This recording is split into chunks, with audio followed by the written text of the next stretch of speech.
curator and writer originally from Whitehorse, Yukon, and has been living in Albuquerque, New Mexico. She's the co-curator of the forthcoming Cite Santa Fe biennial, Casa Tomada, which opens very soon in August 2018, and is part of the curatorial team for Document 14 in Athens, Greece, and Kassel, Germany. She's lectured internationally, including at WIT, DeWitt, Tate Modern, and Tate Britain, and has been the recipient of the Candice Foundation Award for Curatorial Excellence in Contemporary Art. She's a citizen of the Carcross Tagish First Nation. And so, without further ado, I'd like to invite Candice and Raven up to give us the keynote. Thank you, Dylan. Thanks, Dylan, for that nice introduction. Thank you, everyone here, all of the organizers, for having us on these lands and for facilitating so ably both accommodations and flights and all of that. This is my second time in 1 year to Newfoundland. So I also want to honor, of course, the Beothuk and the Mi'kmaq people, Ainu people here. It's a real honor to be back. So I'll begin. We have no earlids. We are condemned to listen. These are the opening lines of composer R. Murray Schafer's essay, Open Ears. I believe it's from 1974. And while we can't close our ears, it doesn't mean that we listen to everything that is being said or every sound that is being sounded. And this is particularly true for those whose ears seem more closed more often than they're open. So how can we attune ourselves to pick up different frequencies, to feel what reverberates, and to hear what sounds at the margins? So what might be a decolonial practice of listening? Dylan Robinson suggests that this is necessarily an intersectional action, one that takes place both bodily and ideologically. So how might we tune out the colonial sub-frequencies? These are a constant hum in our ears. And how can we hear beyond them, beneath them? And how can we hear another future aside from them? I've often thought that a missing component on these discourses on decolonization is the practice of deep listening, a term that was made well known and a practice by composer Pauline Oliveros. In the visual arts, we are often so conditioned by our eyes, but that we have all but forgotten about our ears. So this means that many of our minor voices sing out into the void. But as Dolene so ably described yesterday, voids are never truly voids. There are harmonics everywhere if we can just tune in. This includes the harmonics of the stones, our grandmothers and grandfathers, and for Dene, they are the gods. This includes the harmonics of the leaning trees that always reveal the direction of the wind, and their teaching in the way that they bend to pressure rather than break. This includes the harmonics of the water, host to another world of beings powerful even today. This is the water that in this place you smell and you feel before you hear it. Lately, I've been opening my ears, and this is what's sounding at the margins. It's a chorus that is becoming louder by the day. It's a collective of minor voices filled with major players. Some might call it a peripheral ensemble, but we practice every day. We condition our vocal cords, and we hone our instruments, and we find our tune. To some, it might sound like a cacophony, but noise is often always generative. For Fred Moten and Stefano Harney, as they write in this little book called Undercommons, Fugitive Planning and Black Study, they say that the cacophony is extra musical. We hear something in them that reminds us that our desire for harmony is arbitrary. So in other words, they say, listening to cacophony and noise tells us that there is a wild beyond the structures that we inhabit and that also inhabit us. What might be the sound of the sovereign? Is it here among us now? Is it in this room? Is it here as you listen to me and I listen to you. For Raven, he once told me that a definition of music for him is beauty lining up with other beauty. He said it's a universe reminding you, it is the universe reminding you that it's listening to you. So I think of repeating sounds and overlapping sounds, a ceremony of sound, the potential to break the spell or the convention of time that we've been forced to adhere to, like the circular yoke. Music is the basis for every ceremony, just as art is the basis for every ritual. So what is decolonial listening? Decolonization, as we know it, is an active practice. It's a verb, not a metaphor. It's a present process that echoes into the future. And I think that one way to begin with this, one way that we have begun this, is to bring people to this place. And a way to bring the people to this place is to first listen to those who are here. Freeing the voices wedged beneath dominant history can redress some of the violence that has reduced Indigenous peoples, Indigenous lives to numbers, to ciphers, to fragments of discourse. By dwelling in these fragments, by spending time in the discomfort of the incomplete and listening to the shards that often stand in for history, it's possible to attune our ears to hear something of these stifled voices. The politics of colonial entanglements offer the possibility not only to hear, but to listen to their silences as well. In November of 2016, 1 week after Donald Trump was elected as the 45th President of the United States, I was invited to join my friend, Hunkpapa Lakota artist Chinupa Hanska Luger, who's also based in New Mexico, on one of his runs back to his home community of Standing Rock Reservation in North Dakota. The approved Energy Transfer Partners Dakota Access Pipeline through the traditional homelands and waterways of the Lakota had prompted a worldwide response of protest and gathering at the site of the construction. The people had felt at the time that they were backed into a corner.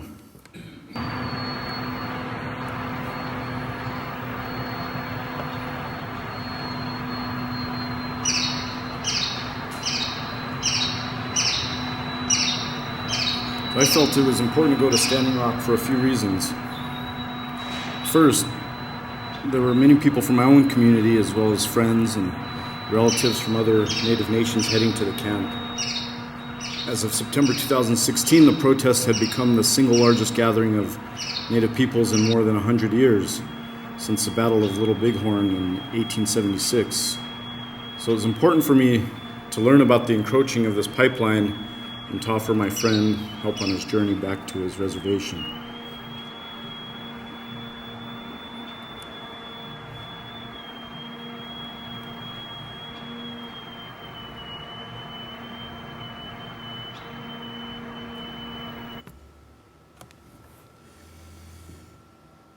Here are some of the things that are sounding at the margins. 1, the cry of the Hamatsa song on Parliament Hill in Ottawa. It was a copper breaking and official shaming of the Canadian government under Harper that was brought from Alert Bay, British Columbia, among many other places, including King Com Inlet and Haida Gwaii, and it gathered a host of resistors along the way. Bo Dick on the steps of Canadian Parliament with his accomplices, singing the song of the Hamatsa, an initiation ceremony whereby boys become men, and power is enacted by the ceremonial, and the ritualistic, and the theatrical eating of the other.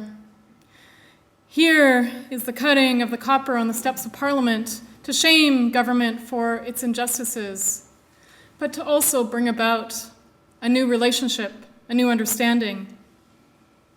The broken bits of copper left as a gift, as evidence of the action. And the government's response was to fold up these broken pieces of copper and to ship them back to a museum in British Columbia.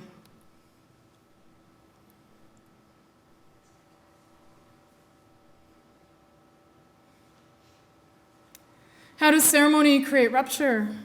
How do songs establish presence? How do they change the course of history? And how do they shape the future? I always think of noise as potential and its ability, and it's guiding me to follow my instincts and to trust confusion more. The invention of tradition in order to make something new.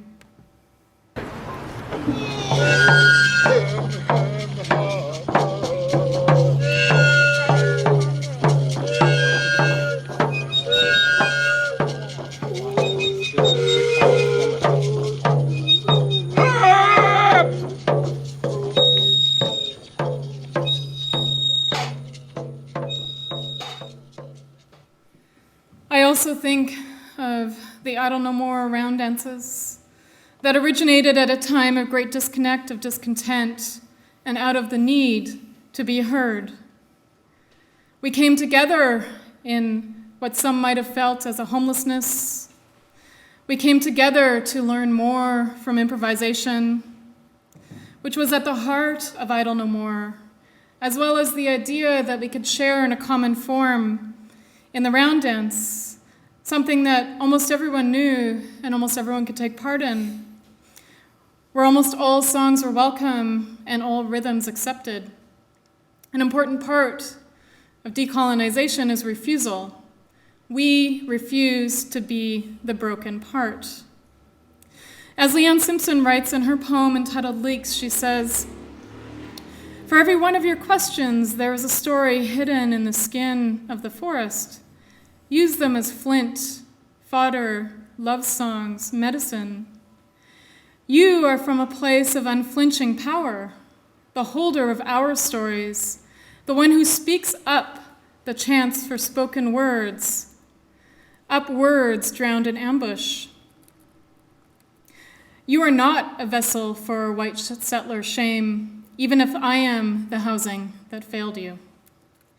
James Baldwin insisted in 1962 that the violence towards Black lives on the colonial frontier cannot be allowed to adopt a guise of innocence. He said, "They have destroyed and are destroying hundreds of thousands of lives and do not know it and do not want to know it. But it is not permissible that the authors of devastation should also be innocent. It is the innocence which constitutes the crime." I would say that the same holds true for the ongoing violence predicated towards Indigenous lives. Anne Laura Stoller has a term for the act of forgetting that has so couched all of this. She calls it colonial aphasia. The sense of innocence of which Baldwin speaks is one of the elements of colonial aphasia, but Stoller's definition goes a bit further. Colonial aphasia implies a disassociation so profound that colonial history becomes unspeakable. I would think that it's a way that in Norway, where colonization is not often called what it is, it's called Norwegianization. Aphasia produces a breakdown in communication, thus the inability to match language, whether that's written, spoken, read, to thought, despite the fact that the other senses and other faculties are completely intact. Colonial aphasia implies such a profound breakdown that the horrors of the past not only go unspoken, but they remain incomprehensible, perhaps even unlistenable, when their effects are acutely felt in the present.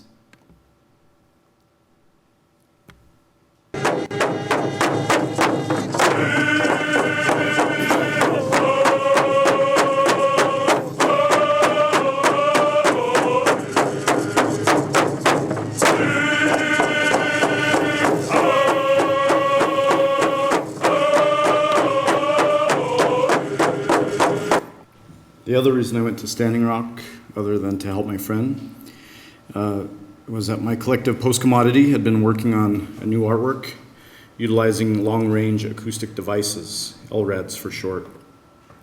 LRADs are hyperdirectional sonic weapons, first used by commercial cargo ships off the coast of Africa, then later used by military forces around the world, and more frequently and recently used by police departments in the United States for non-lethal but extremely painful crowd control. Capable of producing loud sounds and the ability of beaming these sounds for miles, they had begun to be used on Americans at the G20 summit in 2009 and again at Occupy Wall Street and Occupy Oakland gatherings. There are reports that similar speakers have been used on detainees at Guantanamo. So I had heard from friends and heard from others on social media saying that there was an increasing presence of military-grade weaponry being brought to the boundaries of the Ocheti, Chacon water protector camp. I had decided if I was going to be researching these weapons, which use sound to silence the voice of others, and if I was going to be using these tools for creating artwork, I thought it was only fair that I experience one directly. Rebecca Belmore's megaphone was first activated in an act of protest in 1991, and it continues to sound. Her work then, as it is now, is concerned with voice, particularly which voices are silenced, which voices are heard, and which are heard but not listened to. It amplified those that need a broader audience, those who are displaced, and those who continually need to remake their home wherever they can. On March 10th, 1990, that marked the beginning of the so-called Oka crisis, which other people call the Mohawk resistance. And this crisis ruptured the thin veneer of moderate Canadian society and exposed the festering wound of colonialism beneath. A standoff was sparked by the decision by the mayor of the French-Canadian village of Oka to expand a golf course from 9 to 18 holes. For the Mohawk community of nearby Gonasatage, whose land rights had been continually degraded since the 1700s, this was a last straw. The women formed a line to protect a stand of trees that grew over traditional territories, as well as over their ancestors. The line escalated into a bitter 78-day protest, and during the defense of what little at that point remained of their homelands, the voices of Indigenous peoples were drowned out or blatantly manipulated by mainstream media. Belmore saw this as an opportunity to speak back, and 1 year later, in 1991, in time for Canada's beginning to embark on a number of activities to celebrate 500 years since the arrival of Columbus, she oversaw the building of a massive megaphone. It was made of finely inlaid wood veneer with decorative finishes of moose hide and skillfully cut leather lashing. It toured at that time for more than a year to communities where they wanted it and where they needed it, and it would stay as long as it was made fit. Its large size echoed the degree of tone deafness towards the issues facing Indigenous communities, and it had become something of a transitory Indigenous monument. What most people did, though, was not necessarily to speak back to government forces, people in power, even those in their own communities. They used it as an opportunity to sound their languages, and they used it as an opportunity to share songs.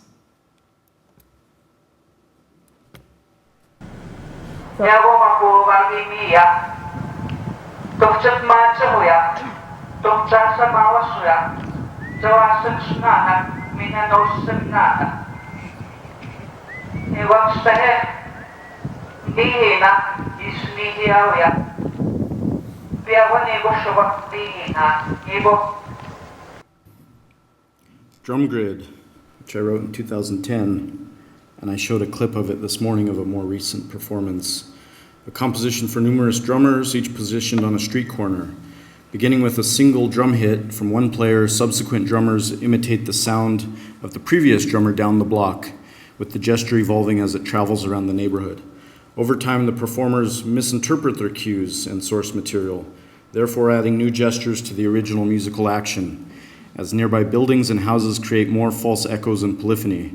By performing Drum Grid, a community has agency to change the landscape of their neighborhood, activating potential questions and new generative urgencies.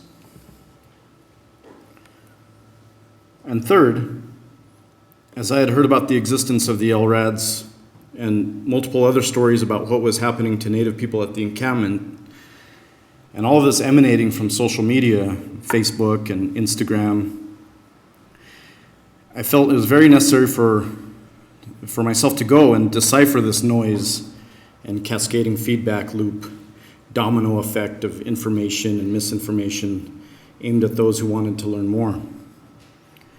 Such misinformation was coming not only from opponents of the water protectors, but from all directions on the internet. Allies or non-allies, people who were there, and more from people who were not. When I did arrive, if I may make sense of who was at the camp, I think I can organize some of the people who are gathering into three groups. The first being non-native allies, journalists, and others who are looking for some kind of Burning Man camping experience.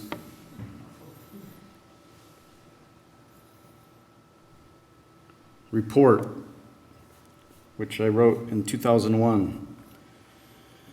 Report is a musical composition scored for an ensemble playing various caliber firearms.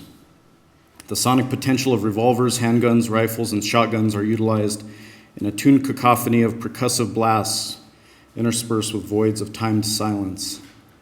In the piece, guns, instruments of violence, justice, defense, and power are transformed into mechanisms for musical resistance.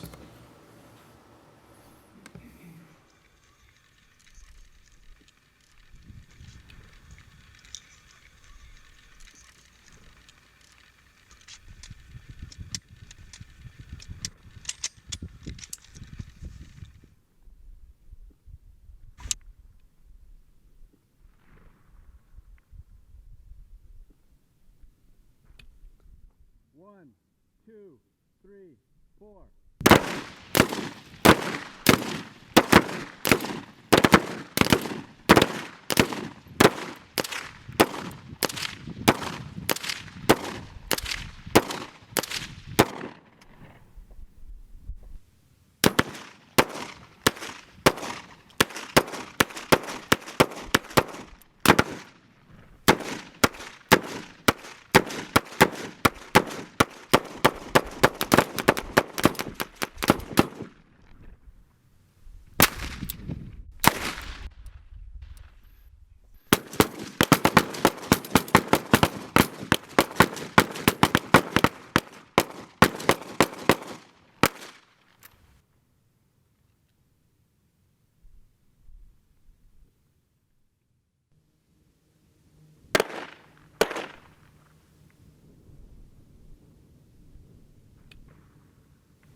The second type of person I saw there were young Native people, men and women, young men and women, who are our next generation of young warriors. However, these young people were extremely angry for good reason, but their ways of dealing with the encroaching pipeline were much different than what I saw of everyone else. They actually segregated themselves within a smaller community inside Ocheti Chacon to distance themselves even further from everybody else. Maybe I don't know what they were hiding. It's probably none of my business. I don't know what they were up to. But I found it was interesting that this intertribal group would choose to make a small reservation inside of another reservation. The worst thing an American Indian can do is preach to a choir that was never listening. At the moment, language is becoming fragmented, polarized, and increasingly essentialized. This is happening to us too. The voices of the extreme left and the extreme right are starting to speak in the same tongue. Their statements and actions are underpinned both with anxieties about identity, rising nationalisms, and fears of marginalization. One of my collaborators, José Luis Blondet, who had to escape of Venezuela in the late 90s, said then that it was when the right adopted the language of the left and vice versa that the political system in his home country broke down. So when the middle ground erodes away, what comes to fill its space? Anxieties about identity and the other are once again taking political form. They are manifesting materially in things like the border wall prototypes installed presently near Otay Mesa, California. As LA Times critic Carolina Miranda so ably put it, she said, they are so many shades of putty. They are manifesting legally in travel bans from subjectively selected countries that inherently serve to further bias, injustice, unrest, and also hate. They are manifesting personally in the mutual suspiciousness of other groups of people. Anxiety breeds mischaracterization, as when a police officer tries to justify the shooting of a black man or a Native man or a Hispanic man or a black woman in the back by stating that he feared for his life, or when a young white supremacist fears that his rights are being threatened and he guns down 9 black parishioners in their place of worship, including children. And perhaps more subtly, as was referenced yesterday, when a woman calls 911 in Colorado on 2 prospective university students, Native people who are coming up from New Mexico, for being too quiet and having strange emblems on their shirts. They're huge fans of death metal. And they made her feel, as she said, creeped out. In her call, she described them as Hispanic and stated that one was definitely from Mexico. This is civil society, and these are civil rights deteriorating, and this is the middle ground slipping away. And this deterioration has a particular rhetoric.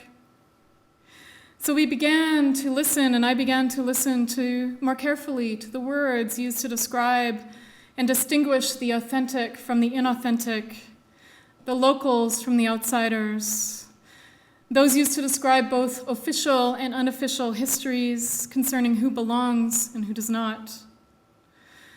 I turned my attention to the instances when words fail, to the stutters, to the mistakes, to the rise of neologisms, when the descriptor, the wall, rose to replace nuanced discussions on immigration, all the while manufacturing an all too simple solution and dangling in front of us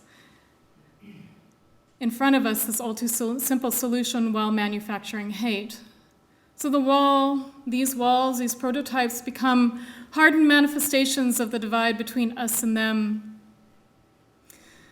And I began to listen to other narratives as well, stories in which those described as lacking in power began to turn the tables. These include very ancient stories like the ones referenced in the Popol Vuh, the Mayan sacred book, in order to restore the space of freedom, freedom of thought, freedom of imagination, and a place where words might have both power and play. An aside, Navajo ontology is utterly connected to language. When something is spoken about, not only has the possibility of its existence now entered in the consciousness and awareness of the speaker and listener, but a whole world exists where the thing spoken about can now manifest. New worlds are created when sounds are born. So words and phrases and some songs have become taboo when sounded.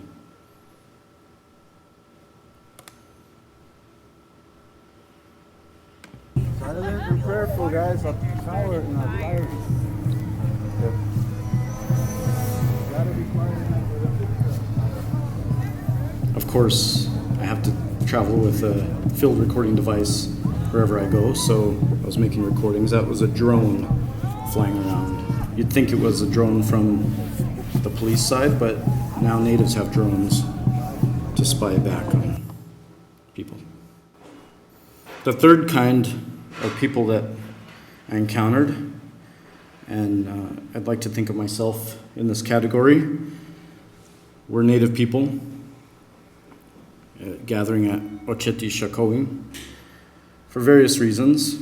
But once they were there, they built a fire and enjoyed being together and joked around a lot and shared stories and reclaimed memory. For those who were from the area, they shared stories about the land. If you weren't from there, you related stories about your own place. And all we did for the time that we were all there, for however long each was there, was just enjoy spending time together. Field recordings, the very first piece I did in 1999, when I decided I would try to be a composer. And I went to places that I thought to be the most quiet places that I knew of in Arizona and New Mexico. I hadn't traveled much beyond those places by the age of 19 or so, and I would find a place in these quiet places that was even more quiet on a quiet time of day and bury a DAT recorder in the ground and make a recording of these quiet places.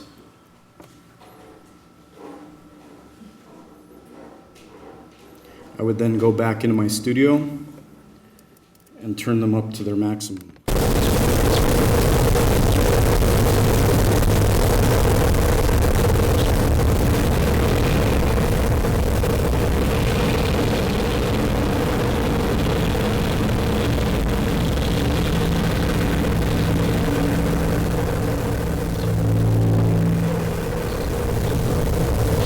That was Window Rock, Arizona.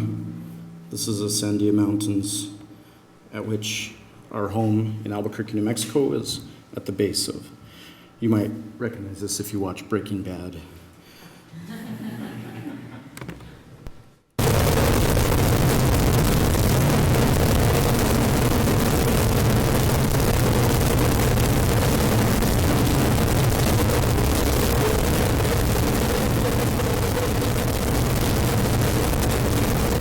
And this is Canyon de Chelly, Arizona, another sacred place in the Navajo Nation. And this is very close to where I grew up, where Chinle, Arizona is located at the mouth of this canyon.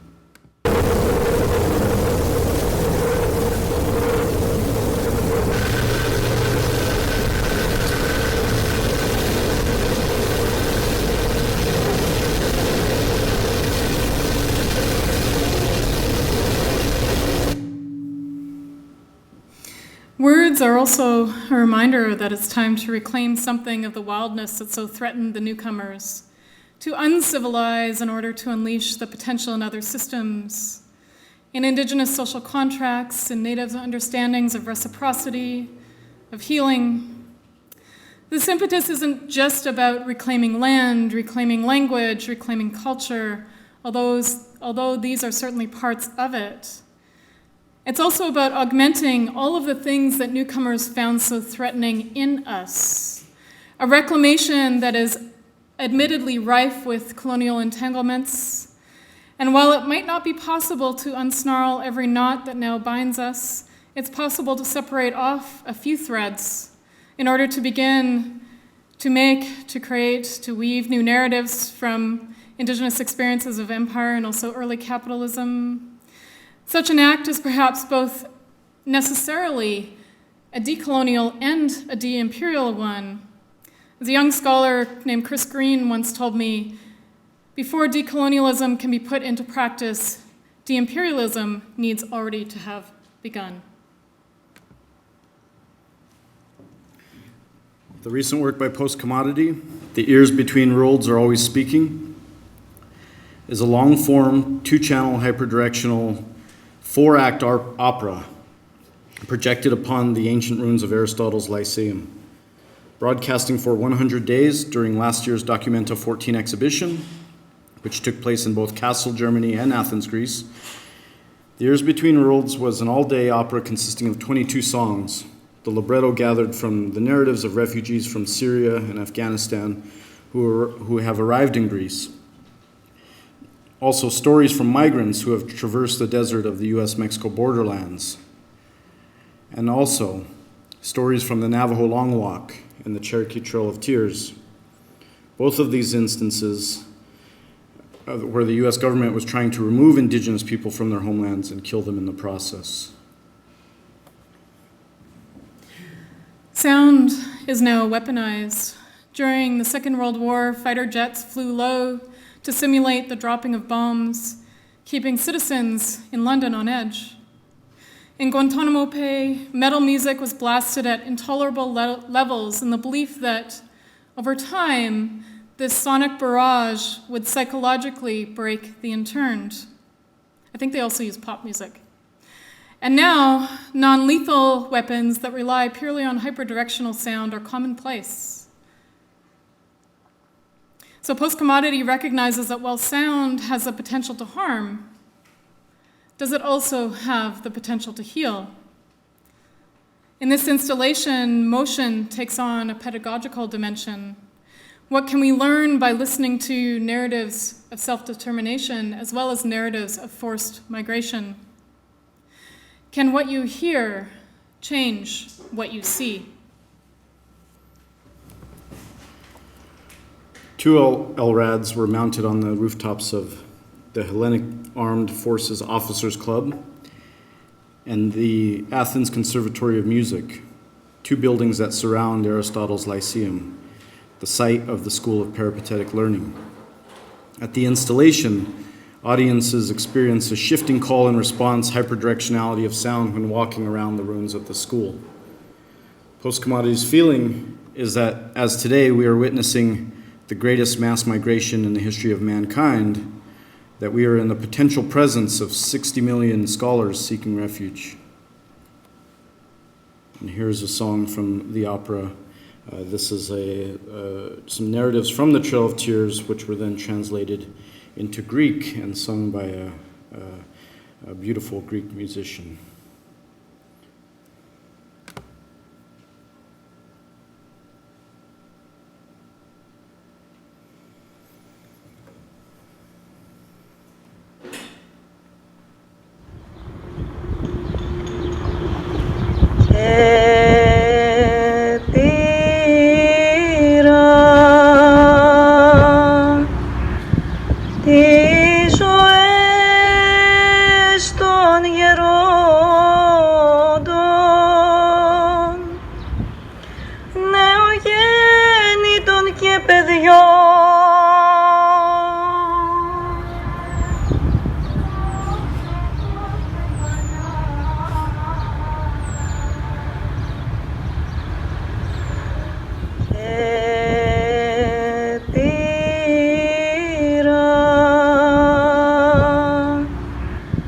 Τις ζωές των γερών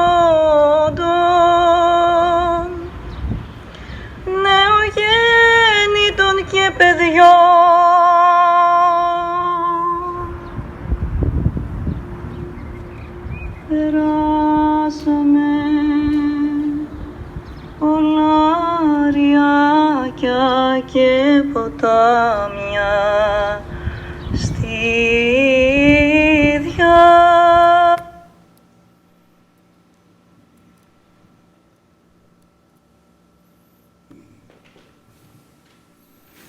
The Journey of the Horizontal People is a string quartet commissioned by Kronos Quartet. The piece is designed so that the players become lost from each other as the music progresses through time. It requires that the quartet include a woman so that she can realign the group when they lose their way. The Journey of the Horizontal People is a future creation story telling of a group of people traveling from west to east across the written page, contrary to the movement of the sun, but involuntarily and unconsciously allegiant to the trappings of time. With their bows, these wanderers sought out others like them, knowing that they could survive by finding these other clans who resided in the east, others who shared their linear cosmologies. It is told that throughout the journey, in their own passage of time, this group became the very people that they were seeking.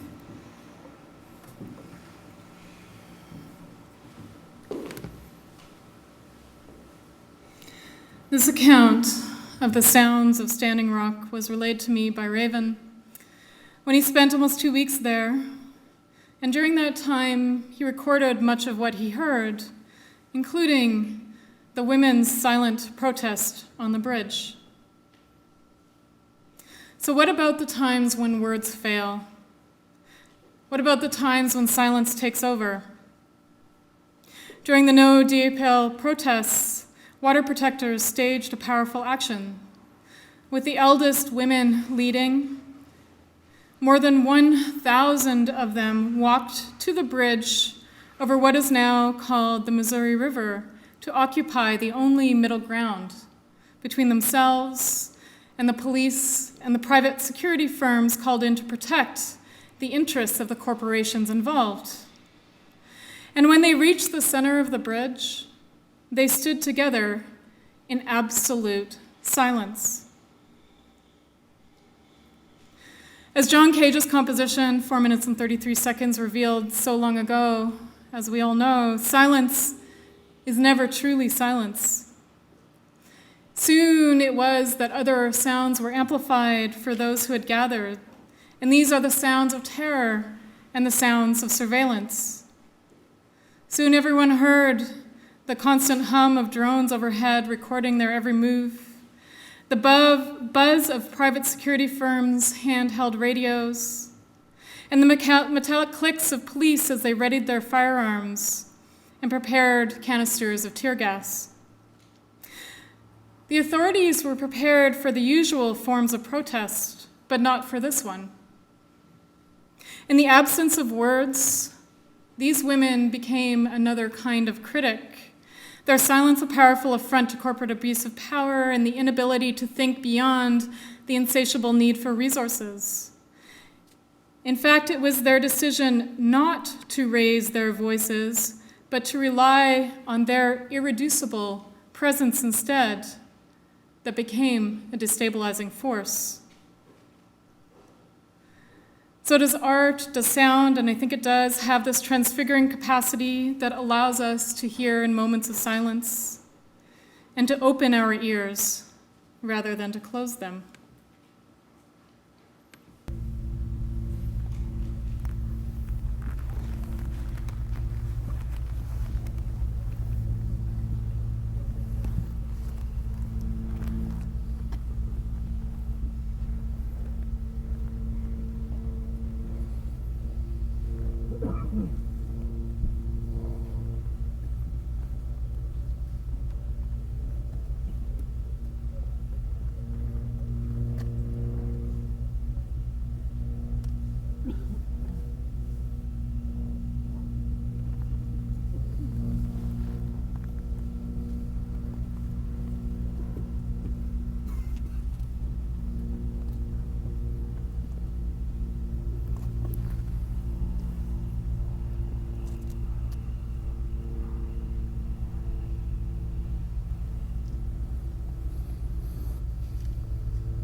Blind curtain is a gift to the visitors who experience it.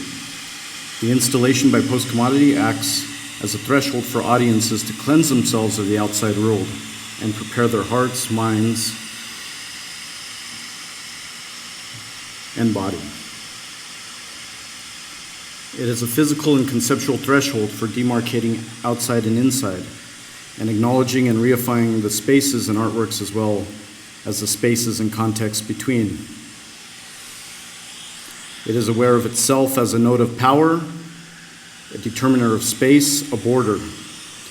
It is a membrane constructed of pink noise to consider the human dilemma that contains secrets, provides access, creates the illusion of privacy, prevents access, provokes surveillance, and embodies love.